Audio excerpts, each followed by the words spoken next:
Hey guys, hope you're doing very well. In today's video I am going to be talking about a blog post from a few years ago that gets shared into my Facebook group quite often. There's like a silent period and then all of a sudden like 3 people share it at once. The outrage is just insane. Like, you can feel the outrage with every post. I'm sure some of you guys have read this also, maybe not. If you haven't, I'm going to enlighten you and we're going to talk about it and we're going to read it and we're just going to laugh at it. So this is from a blog called The Transformed Wife. This post is from a woman called Laurie Alexander. This was written on this was written or posted on July 16th, 2018, so it's 2 years old at this point. And the title of this blog post is Men Prefer Debt-Free Virgins Without Tattoos. We had to get that dig, didn't we? That dig to tattoos. So, there's a lovely picture here that says Men Prefer Debt-Free Virgins Without Tattoos. I'll just show you guys right here, right now. I could put a picture up, but where's the fun in that? The fact that this is written by a woman screams volumes because she's talking for men. I don't know, it's a bit weird to me. I mean, if a man was talking for a woman, which they do quite a bit, but you know, it's just a bit of a weird situation. Just like, what? Anyway, so let's enlighten ourselves. Let's teach ourselves why we should be debt-free virgins and tattoo-free. Do you know how much more attractive debt-free virgins without tattoos, in the brackets there, are to young men? Unfortunately, there are so few of these types of young women anymore because of high cost of college debt and sexual promiscuity. I can't say that word, I'm so sorry.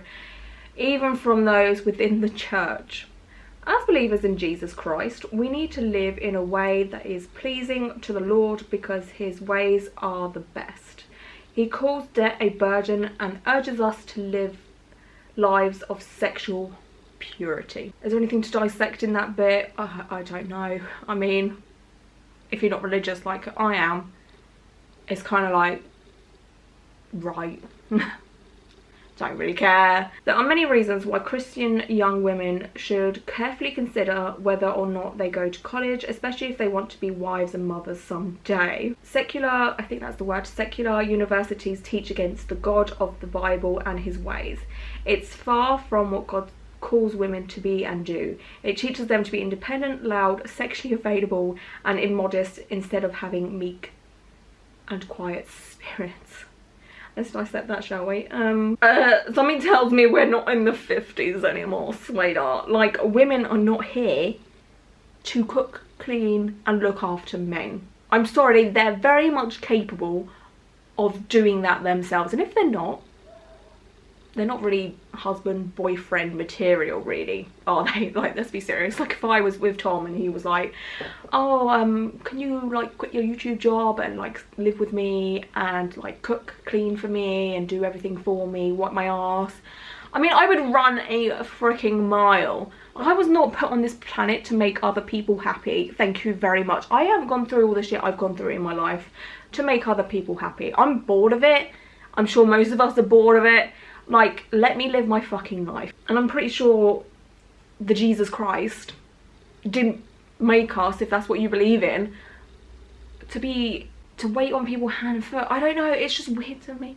And the fact of blaming women that go to college to get a better education or just to, you know, live the college life, whatever reason you go to college, for them being a certain type of way, that's fucking stupid. They're trying to get an education, better their life, live a life experience that they want to live.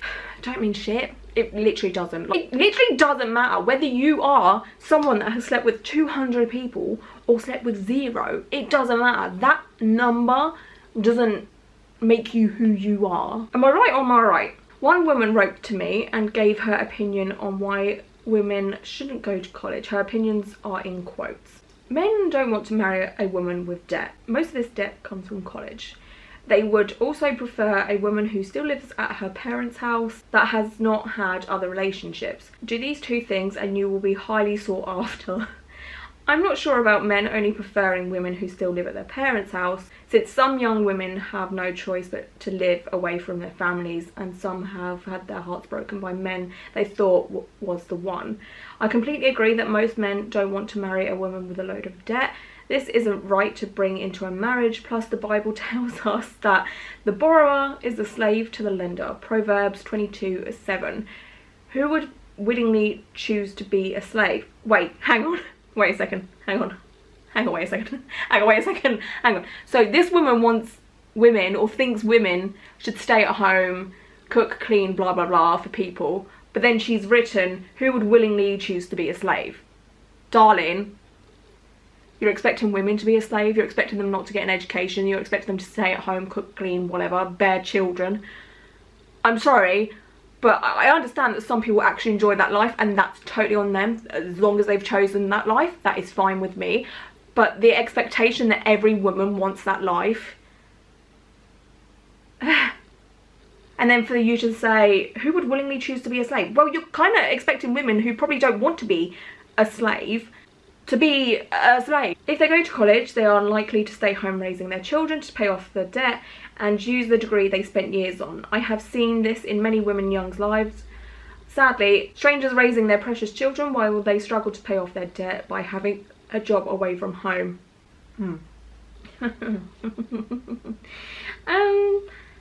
What people do with their lives is up to them. If someone wants to go to college, which, you know, understandably is very fucking expensive, and most of the people that go to college don't come from a lot of money, you know, mummy and daddy can't pay for it. So if they have to work an obscene amount of hours to pay it off, and that's what they want to do, because I'm sure 99.9% of people that go to college know what they're getting themselves into. Am I right? I think I am. Everyone knows college and higher education is very expensive, and people know what they're in for. They know they're going to be working to pay it off for a few years at least. That's just the way life is, unfortunately. And the strangers raising their precious children while they'll struggle to pay off their debt by having a job away from home. So I'm guessing this person's talking about nannies or babysitters or childminders or whatever. I mean, yeah, I mean, there's a need for that. That gives other people jobs. It's just one of those things, like, that's just the way life works at the moment. And I don't know, as someone that was raised by a single mum who worked full-time, I went to my nan's after school and stuff, which was fine because that was obviously a, you know, a family member. But then my nan got really ill, she had a stroke, so then my mum had to get a childminder, which wasn't cheap. But that's just what she had to do to keep a roof over her head. Like, sometimes these certain situations just happen. This could be a single mum that went through college, that this woman is talking about as an example.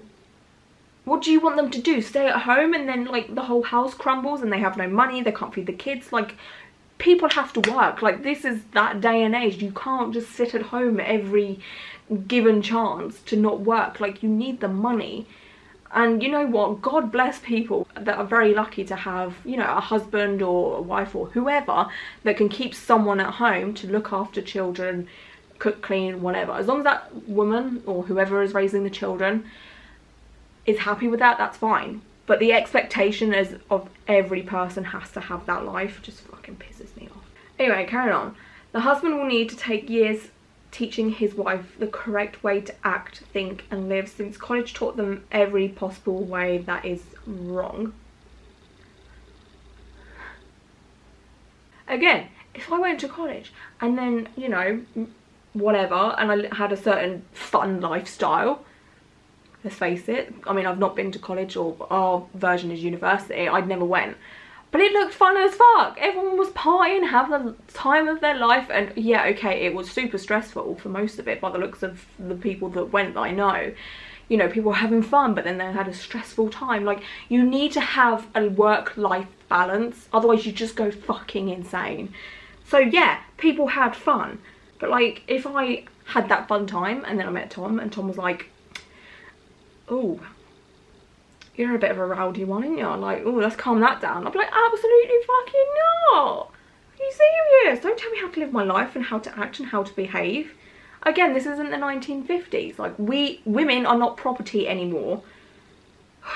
Anyway, unfortunately, most young Christian women won't listen to their husbands since they've not been taught to live in submission to them, nor have they ever heard of the verse about being quiet in church. And if they will learn anything, let them ask their husbands at home. However, it's the older women who are called to teach the younger women biblical womanhood, and most husbands have never seen it modelled in their lives, so they wouldn't know what to teach. How about you don't fucking teach anybody? How about that? And why, no offence to any religion out there, but why do people use religious passages when it suits them? Why is that? You know, there's a lot of things in the Bible, like love thy neighbour, right? Am I wrong? No. And yet we have all these homophobics blaming it on the Bible.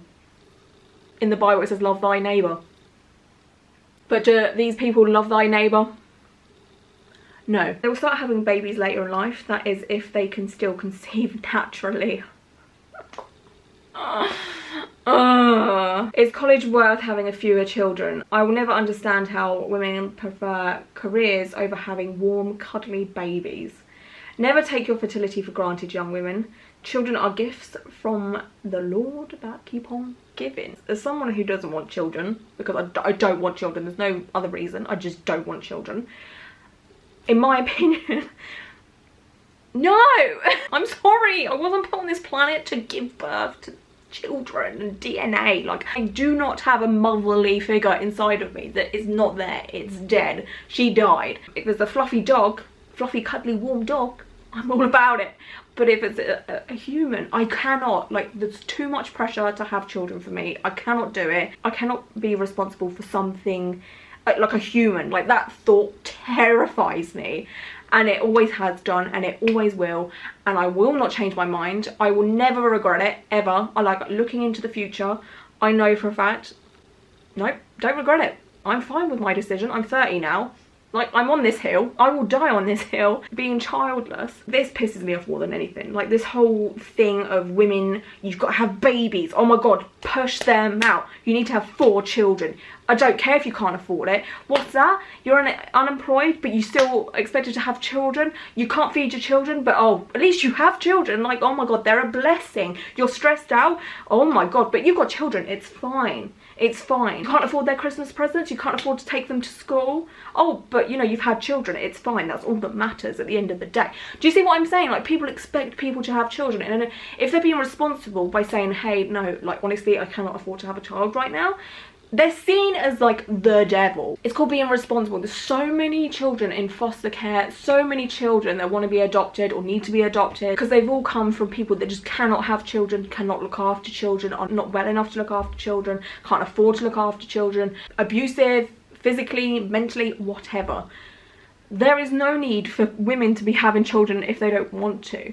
If someone doesn't want to stay at home and have children, it's fine, because there's plenty of freaking children out there that are going through the most because there are women that have been put in a position to feel like they have to have children, and then it fucks them up. Like, you fuck an actual person's life up because there's no motherly instinct in there. They lost a handful of years of experience learning to learning to cook large meals and learning how to work in the garden.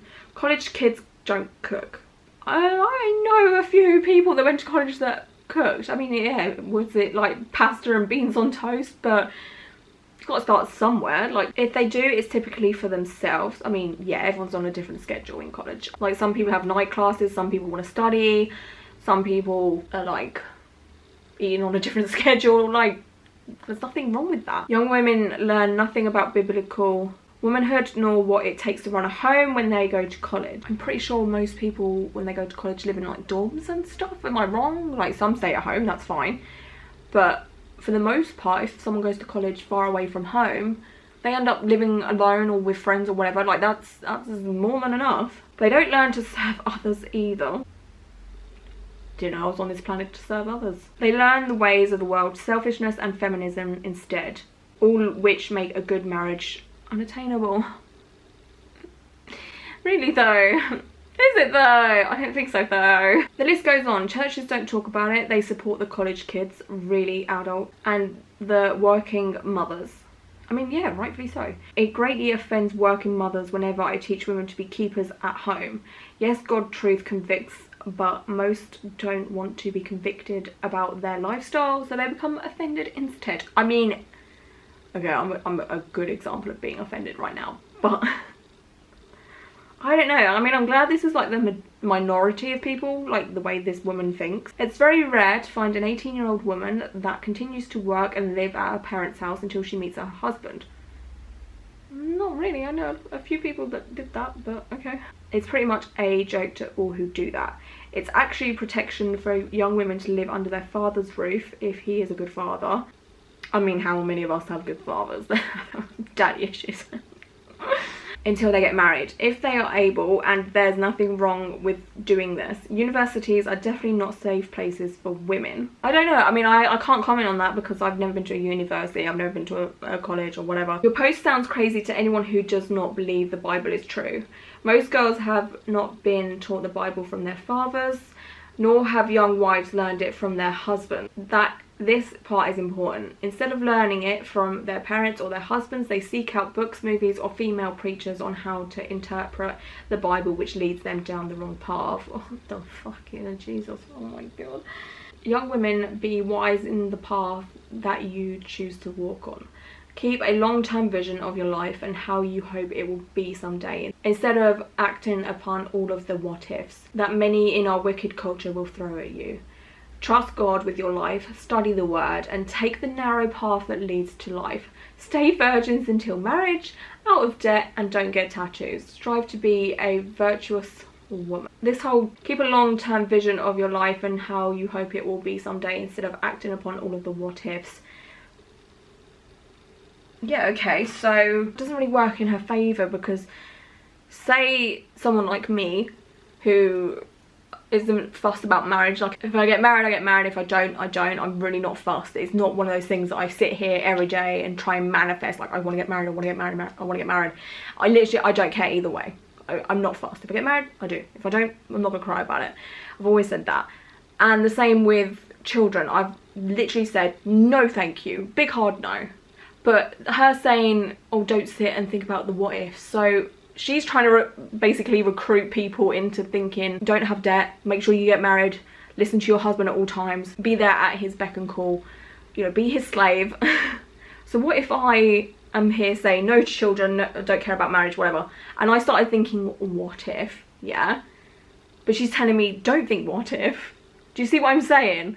So like, what do you want, love? Like, do you want us to join your cult-like thoughts, or do you want us to do what we want to do? And then it says at the bottom here, for those of you who are not debt-free virgins without tattoos, there is hope for you. Your value and worth don't come from your past, what has been done to you or what you have done. Your value and worth come from who you are in Christ and what he has done for you. If you are a believer in Jesus Christ, your sins are washed away, you are cleansed, forgiven, made a new creature in Christ, and now walk in newness of life. God is in the business of transforming lives. Okay, wait, what? She wrote this whole blog post saying, you know, if your father hasn't raised you right, blah, blah, blah. If you go to college and have debt, blah, blah, blah, you're the worst person. If you have tattoos, blah, blah, blah, you're the worst person. If you've been having sexual relations, you're the worst person. But now she's saying, or she's quoted something where she's like, there is hope for you. It's okay that you've lived this life. Even though she just bashed everyone, saying how bad of a woman they are. But now she's like, oh, don't worry about it. Like, just, you know, it's fine. Your life can change from now. But you can't just get rid of debt like that. Otherwise, everyone would get rid of debt just like that. You can't get rid of tattoos just like that. Otherwise, you know, people would get rid of tattoos just like that if they needed to. You can't replace your virginity just like that. Like, sorry, love, that's gone. If someone has done the do, it is gone. You cannot just manifest all this stuff back to the way it was when you were an infant. Make your fucking mind up. Do you hate these types of people or do you not? Do you forgive these type of people or do you not? What do you expect from someone? Am I losing the plot or is she losing the plot? Who fucking knows? I don't know anymore. This whole thing is just enraging. It's just like it's been written from the 1950s in some kind of weird magazine. There's 250 comments. I don't know if I can read these without getting angry, to be honest with you. Oh my god, okay, I have to read this. This is disgusting. This is from a guy called Jim. Alright, Jim. I agree. Also not a Christian, but my wife deeply regrets not having kids earlier in life. She was not the most beautiful woman I had ever met, although she is certainly cute, but she had a great character, a good head on her shoulders, no depth, family orientation. She also hates left-wing culture with a passion, having grown up in Eastern Europe. I'd rather marry a woman with basic education, even high school, than some 35-year-old cat lady with a PhD in left-wing politics. If that was my husband and I saw him write that, I would divorce him so fucking quick. You would see some real speed, bitch. That is awful to write about your wife. That she wasn't a beautiful woman. I'm sorry, but if you're with someone, you've got to find beauty in them throughout. Their personality, their looks, whatever. That's just who I am as a person, maybe. But you've got to see beauty within them throughout everything. This one from Robert. Education debt is increasingly a problem for women rather than men. Men are abandoning university in droves, and when they do attend, tend to choose degrees that will result in a higher income, allowing them to pay the debt off. Meanwhile, large numbers of women are spending years at university doing pointless degrees and ending up saddled with debt in a job that doesn't use their degree. In art history, women's studies, or whatever. Someone wants to do a degree and then they end up not using it. That's just totally on them. Like, there's so many things that I find interesting that I would honestly go and study and go to university for and stuff. And even if I didn't end up using it, it's just something, it's good to get, like, in my personal opinion. Whether you use your degree or not, it doesn't matter. If going to university, living that experience is good for you, then do it. If you want more education, if you want to learn about a certain subject in high depth, then do it. Like, is that horrible saying, like a YOLO, right? You only live once. If you want to do it, fucking do it. Like, you could die tomorrow. And if that education means a lot to you, that's all that fucking matters, in my opinion. Whether it's deemed useless or not, by Robert over here. This one from someone called M. Absolutely true. As a Christian man, I cringe at tattoos on women. Totally trashy. Would never bring a tattooed woman home to meet my parents. Long hair, purity, wholesomeness are always at the top of the list. I mean, M looks like he's probably 40 at this rate. Darling, your pickiness didn't fucking help you, really, did it? If you're 40 and you're still bringing women home. It's not really worked out for you, has it? A chuckle escaped me when I read this title, Laurie, because it's so very true. At some point early in our marriage, I'd mused aloud to my husband about getting a tattoo. I was surprised at how negatively he reacted.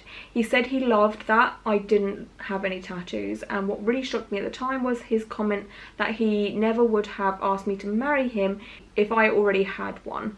At the time I was so perplexed over it, but I completely get it now. Let's dissect that for a moment. I cannot stand when people tell people what to do with their bodies in the way of getting a tattoo. If someone wants to get a tattoo, fucking let them do it. It's their body, it's not yours. I know marriage is like a whole ball of compromising and talking about stuff and discussions and blah blah blah blah, but when you get married, you do not sign up to be controlled, to be told what to do with your body. I totally understand that tattoos are not for everyone. I totally understand that people don't find tattoos attractive sometimes. That's, again, personal preference. We're all allowed to have it. It's fine. But to the point where you're controlling your other half for, you know, when you say your vows, for better or for worse, if you find tattoos to be the worst, you signed up for the worst when you got married, right? Okay, so for someone to be like, oh no, please don't get a tattoo. No, like, I don't like it. Don't do that. I won't find you attractive anymore. I might divorce you, whatever. That to me is insane. Like, that is just out of this world bullshit to me. I just don't understand it. I can understand. The only time I would say, yes, you're okay to put your input in to someone getting a tattoo, for example, is if that person, your husband or wife or whoever, wanted a racist tattoo, wanted something very offensive, then yeah, alright, you put your input in, because, like, there's no need for that kind of bullshit, let's be serious. But other than that, if someone wants a tattoo of a flower or whatever, like, oh my god, I don't understand. I literally carrying on reading this comment. The other thing I used to be perplexed about was after we had our first child, I had foolishly mentioned to my husband about switching so that I could work for a while and he could stay home. There was a lot of factors in this decision, not that I wanted to return to work, long story. Again, at the time I was shocked at the intensity of his refusal, a reflection of my worldly cultured mind after years of being in college and in the workforce. It wasn't until years later that I understood my role is keeper at home and his is being the provider. I'm so very grateful that my husband knew these things in advance and was forward enough to keep me on the right track when I began to veer off, as women are so easily deceived regarding these matters. Thank you, Laurie, for speaking the truth once again. God bless you. I don't know. Maybe, just maybe, is the way I've been brought up. I don't know. But, you know, again, single parent, single mum. I saw her work 9 to 5. No, actually, yeah, 9 to 5 for 6 days a week. Well, on the Saturday she only worked till 1 PM, but still, she worked 6 days a week to keep a roof over our head, my sister's head, her head. She fed us, we never went without, we always had clothes, we always had food, we had great experiences, we had holidays. Like, she managed to do all of this while working in a bank. Like, she hustled for us. And that's what I've been brought up, and that's what I've seen my whole life. So I'm just like, women, you don't need men to keep us in check. We don't need men to tell us how to live and how to survive and to stay at home with the children and look after children, and men go off for 8 hours a day to earn the money and, you know, whatever. If that's the way your life works and you're happy with that, that's fine. That is absolutely fucking fine. But it's when women feel like that's what they have to do. Like this woman, she's like, oh, you know what, how about you stay at home and I'll go to work. And the man's like, whoa, no, that's not my job. Like, I'm a man, I go to work. Like, that kind of toxic masculinity is disgusting to me. It's so vile when men are like, oh no, but it's my job to go out to work. And even if it makes more sense for the woman to go back to work, because maybe she earns more, she has more benefits. And there's men out there like, nope, nope, nope, that will ruin my ego. Ugh. Anyway, I'd love to know your thoughts and opinions on this subject. Let me know how you feel about things I've said. Let me know about your situation. Are you a stay-at-home mum? Are you living your best life living like that? Is that what you want to do with life, or is it just easier for you and your husband or you and your partner? Just tell me information, how you feel about this and stuff. And anyway, I'm gonna go. Thanks for listening, thanks for being here, and yeah, okay, goodbye.